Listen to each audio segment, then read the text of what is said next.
Bonjour Internet et bienvenue sur Pandarium, la chaîne des jeux et des figurines qui me plaisent. Je suis Geoff et dans cette vidéo, on va parler des tenues de nos stars favorites au Met Gala, parce que je kiffe. J'ai rien compris.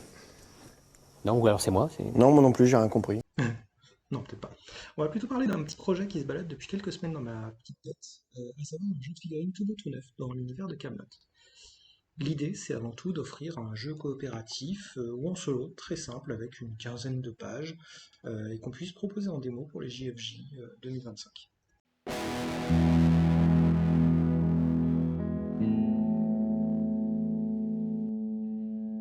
Bon, a priori, si t'as regardé la télé au moins une fois de temps en temps ces 15 dernières années, à un moment t'es tombé sur Camelot.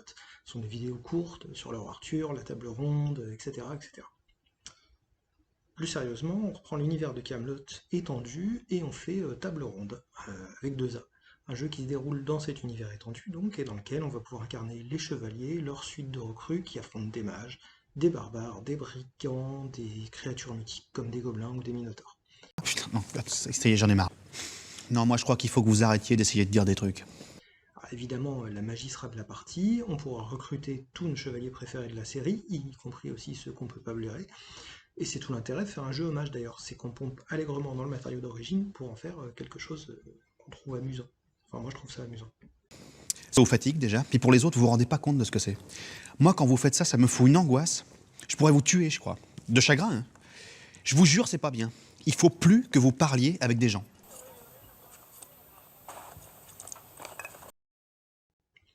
Alors l'idée de départ, c'est de proposer un système simple avec la base de Landsrat. Sauf que Landsrat, c'est un poil complexe niveau combat, donc j'ai voulu simplifier au maximum cette partie combat. Comme dans Landsrat, on est sur un jeu d'escarmouche en alterné, c'est-à-dire que la figurine qui s'active reçoit un jeton fatigue, elle peut bouger, faire une action, et puis souvent une action de combat, il faut dire.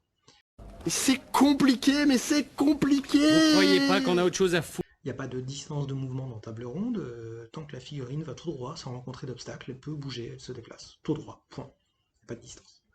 Puis quand j'ai fini, mon adversaire joue, il fait pareil, il met un jeton fatigue sur une figurine et on les enlève au fur et à mesure. Pour déterminer la durée de la partie, on va jouer sur un niveau de stress qui varie en fonction des scénarios et des réussites des joueurs. Quand ce niveau de stress atteint un certain seuil, c'est la fin du jeu et on compte les points. S'il y a des points, il y a des scénarios sans points. Le combat est très simplifié par rapport à Landsrat, comme je le disais, ici il n'y a pas de carte, il n'y a pas de choix caché, la figurine active lance les dés de combat, autant que sa caractéristique, si tu as 3 tu lances 3 dés, et tu essayes d'obtenir des 6 ou plus. Pour chaque 6 ou plus obtenu après le premier, la cible va subir un malus sur son jet de défense. En cas d'échec au jet de défense, la figurine est blessée. En cas de 1 sur le jet de défense, elle est retirée du jeu. Une figurine déjà blessée subit des malus au jet de défense qui représentent la difficulté à rester debout après plusieurs blessures. Une figurine en bon état lance toujours des dés à 10 faces, et les figurines blessées vont lancer des dés à 8 faces, pour représenter la difficulté de réussir les actions quand on a pris 2-3 pains dans la tronche. Attendez, c'est quand même pas facile à comprendre, faut se mettre à leur place. Même quand c'est facile à comprendre, ils comprennent rien. Mais qui?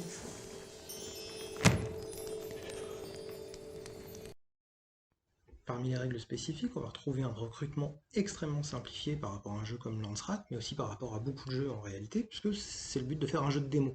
En gros, un joueur va choisir un héros, ou plusieurs, en mode affrontement ou solo, et chaque héros va disposer de 1 à 4 points de recrutement. Avec ces points, il va pouvoir acheter des recrues, comme le nom est trop bien trouvé, quoi. Et en fonction de la qualité de ces recrues, pour un point, on peut avoir plus ou moins de recrues. Par exemple, pour un point, on recrute 4 miliciens, 3 soldats, 2 vétérans ou un mage anonyme. Et on peut mélanger si on dispose de plusieurs points. Donc techniquement, un joueur va avoir entre 2 figurines s'il choisit par exemple Arthur plus un chevalier anonyme, et 17 figurines s'il prend Caradoc uniquement avec des paysans tout pourris pour la compagnie. On essaye 2 minutes, et si c'est trop compliqué, on fait un cul de chouette. Tac. Alors pour commencer, il faudrait 120 ou 130 artichauts. Le principal intérêt du jeu, je trouve, c'est le mode stupide. Système totalement universel de personnalisation et d'initiative des ennemis. J'ai trouvé l'acronyme 3 heures environ avant de commencer à réfléchir aux règles. C'est le système qui permet de jouer en solo ou en mode coopératif. Chaque type de combattant adverse dispose d'un comportement donné qui va dépendre du scénario. On détermine aléatoirement si l'adversaire des joueurs active un héros ou ses troupes, et on suit les règles de comportement. C'est assez simple dans les faits et ça repose beaucoup plus sur la logique que sur des tableaux ou des explications complexes. Les règles spécifiques du mode stupide prennent à peu près une page et demie sur les 15 pages de règles, dont la table des matières et la page de garde. On peut imaginer des scénarios où le héros adverse est très agressif et va par exemple attaquer tout ce qui bouge, pendant que les archers adverses vont rester à distance et que les soldats autour vont essayer de récupérer les points de scénario d'une façon ou d'une autre.